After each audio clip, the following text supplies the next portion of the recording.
how can we make it equitable for women to access financing?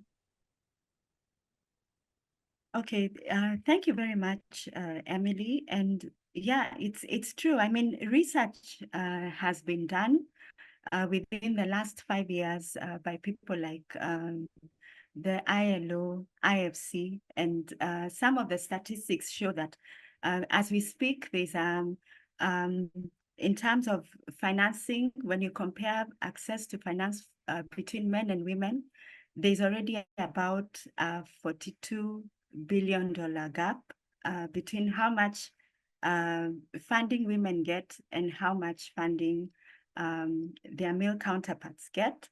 And other statistics show that for venture capital, just for venture capital alone, around the period 2018, 2019, that was given to businesses in Africa, only 2% of that went to women.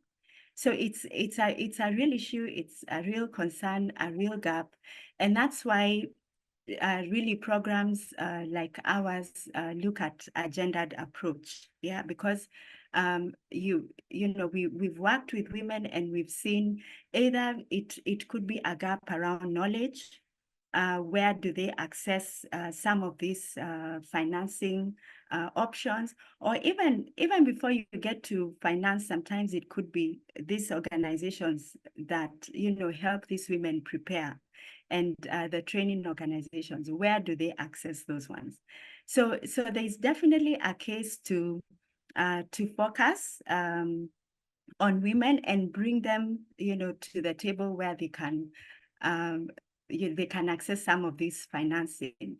And I mean, you'll find statistics also show that in terms of repayment, where you compare, the women entrepreneurs and their male counterparts, the women are very faithful to repay. I think it's just inherent in probably, just being women. But in terms of, I'm just thinking about the question that Emily asked, the gaps in the ecosystem, and maybe some of what can be done is for entrepreneurs to understand that, for the longest time, we've known banking, funding to be maybe just banking. But even before you get there, because there's a discussion around, say, collateral, how good your cash flows are, are you meeting a minimum revenue every month?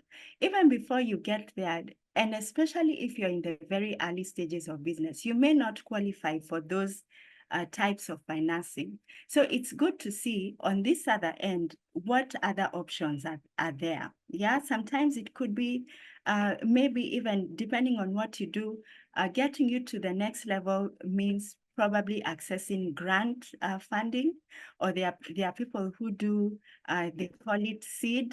Maybe you're just starting out, they see you have a good idea, you're not yet at the level where your cash flows are stable enough to qualify for a facility from the bank, but there's a lot of potential for you. And yes, for example, these are high net worth individuals. Sorry, I saw my connection was unstable. So I was giving the example of angel investors or high net worth individuals who are ready to take a risk and invest in your business. Yeah. So it's important for entrepreneurs to know, depending on where you are in your business and what you're able to do right now, realistically, what are the financing options available to you? Yeah.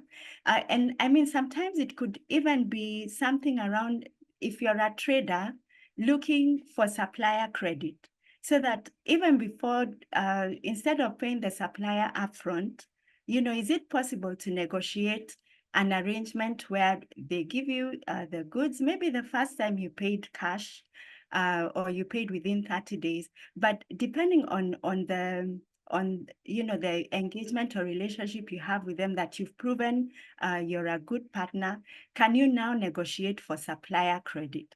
And then once your customers pay, then you go back and pay and pay your supplier. So it's important to look at what options are there depending on where you are as a business. And probably now later when you're a lot more established, now you can go to financing options that maybe require you to have collateral or require you to have consistent cash flow to be able to satisfy their requirements. And, having said that, I've seen, like, for example, entrepreneurs in agriculture, there are now even banks looking at options where they can provide financing based on the cycle, based on the production cycle in your farm if you're in primary agriculture. So, I mean, if depending on the business you are, it's good to seek this information, see who the different categories of financiers are, and then you're doing in business. But, just going back to what we do at Women Creating Wealth, we try and as we take the businesses through these different aspects of business coaching, training them on business topics, bringing access to finance linkages. When we do access to market linkages, when we do access to finance, we want to bring on board all categories of financiers so that it's very clear what each of these financiers are looking for. And then you can approach them now based on your need. I like that. I mean, maybe just as you could add a little more to that, and especially when you're looking at the knowledge gap in access to financing for women-led businesses, please share a little more about that. Yeah, Melissa mentioned something interesting on access to funding. Very interesting, given that women happen to be those who support society to a large degree. Sorry to say, us men sometimes we are over weekends we are always watching football, while ladies are planning on how to empower themselves. But it's interesting because, yeah, I think it's always important because the moment you empower a woman, you are actually empowering society. And when you empower a man, yes, you do, but of course you might find he has various ways of spending his money. And when you ask him where the money has gone, then he has to do quite a bit of explanation. But for capital markets, I think what we are looking at is one, that access has to be deliberate. Women have to step up and realize that it's no longer business as usual. A lot of consultations and conversations need to go on for those in decision-making positions before those people realize that perhaps there's something that needs to change in order to ensure at least we come from 2% that Melissa talked about to maybe 10 or 15%. So what I'm trying to say is that we have to move on from talk to action and keeping knocking that door so that ultimately people realize that these statistics are not communicating a good message to society. And that is why for capital markets, I think the issue would be around one, the interest of this segment of society to go out and explore some of the options that are available, including, for example, issuance of gender bonds. For example, nothing has stopped ABSA from issuing a gender bond in this market, Elizabeth, and raise some 2, 3, 4, 5 billion shillings and be able to distribute it among some of the SMEs that we have in the country. There's also a conversation that we are having, but this is more targeted at SMEs, some of which, of course, would be women-led. We are in the process of establishing what we are calling an SME fund, in which case you would have an entity that is listed raising some capital, but that capital is targeted at being given to SMEs so then they can be able to use those funds and then ultimately repay at some interest that is negotiated. There has always been a conversation around, so what is the cost of capital? And it is very interesting, for example, in our country, if, for example, you want to access Mshwari, if you look at some of those costs, you realize that it's not that cheap. If I want to send some 200 shillings from where I am to Emily, for example, I'll spend at least 30 something shillings out of the 200. So even with borrowing, of course, when you come to digital channels, it's actually far more expensive than these other channels. So I think it's a question of, first of all, being aware that these alternatives are there. Two,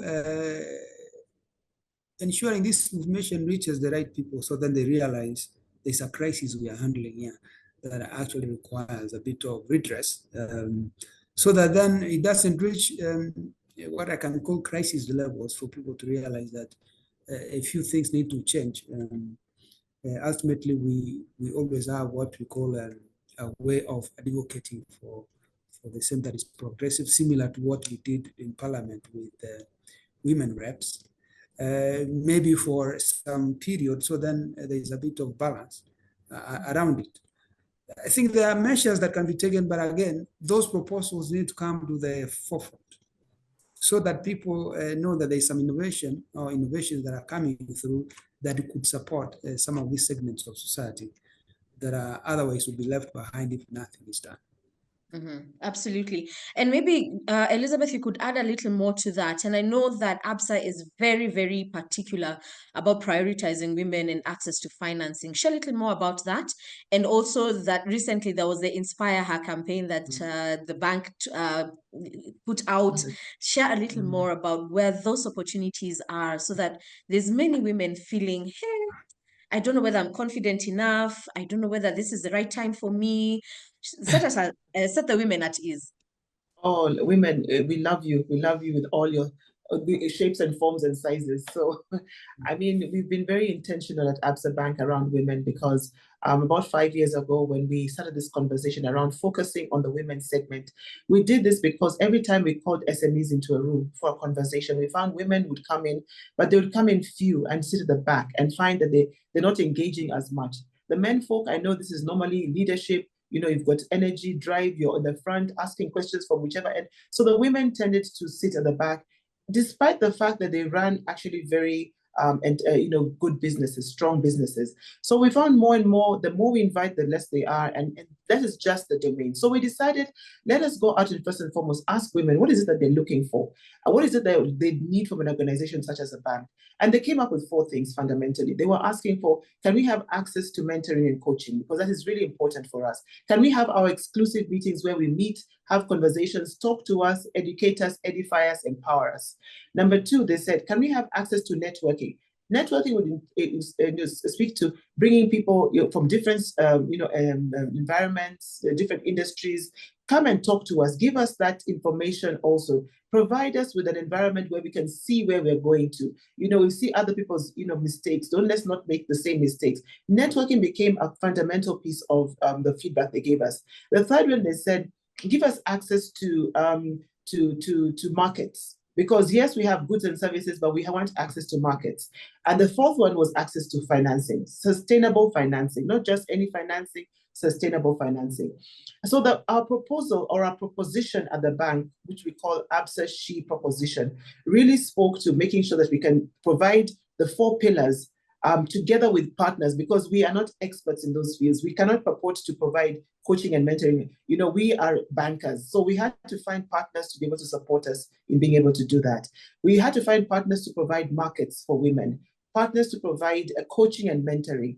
And then, of course, we would then provide the financing. But even in that financing, because we are very strict on how we, how we finance. For instance, we do know women, do not have. I think that the statistics show that only 10% of women in Kenya have title deeds in their name. So security was then not going to be, something that they put on the table ordinarily. So we found partners. Today we pride ourselves in finding partners such as Africa Guarantee Fund to support us in guaranteeing the women to enable us then go ahead and lend to them. And then of course government also had their scheme as well, to support women and SMEs to be able to lend to borrow from the banks. So why do I say this then? So some of the things that we do regularly is some of the creative things that we do is the Inspire Me conference, which was a conference for women. And women came in from different areas of Africa. We had about 10 countries in Africa. Then we also invited countries, representatives from Switzerland and also in the UK. And these are buyers who are coming into Kenya. And women came in to be able to, to be inspired and also to inspire, and to be able to showcase what are the things that they're able to do, talk about the issues that they had. And we had fantastic speakers from government and all, the areas of development in Kenya. And women came out feeling that, we matter, because our tagline is your story matters. Women don't tell their stories often enough. So it is an opportunity for women to also tell their stories, how they found ecosystems that work for them. So the question that I think Emily asked, the lady Emily on the platform asked earlier on, how do I find an ecosystem that can support me? Where are those women finding these opportunities that can guide me, support me, and educate me on how to land these opportunities? How do I become strong enough to put my proposal up and gather, a team around me to be able to move into an ecosystem and negotiate? And we therefore use that platform also to influence, some of the key corporate customers in the environment in Kenya, to say women are capable, give them the opportunity. We are willing to support them from a funding perspective, give them those LPOs, give them those contracts. We are willing to support them. And we are also training them together with our partners to ensure that they're ready and able to deliver for you. So it was wonderful. We had about 700 women in the room for 2 days.